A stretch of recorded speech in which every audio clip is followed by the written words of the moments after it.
Okay, let's go. First, start video, launch Armory, create settings about and enable record logs. Okay, ito na, nandito tayo sa Armory settings, and then about, naka-check na ang record logs. And tapos punta tayo daw sa go to update center. Updated na lahat. Check updates.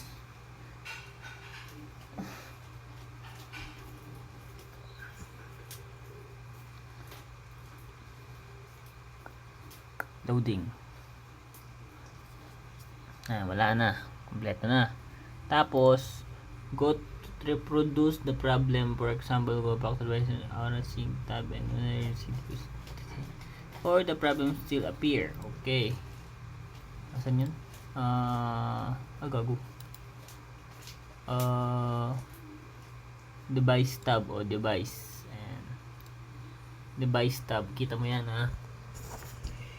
Yung motherboard, yung AZOT, yung wireless aim point, yung LC.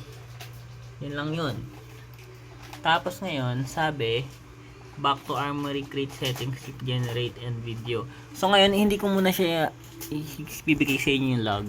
Kasi, try ko muna maglaro. Pagka ulit yung disconnection nito, tsaka ako generate yung clock, yung logs. Maglalaro muna ako.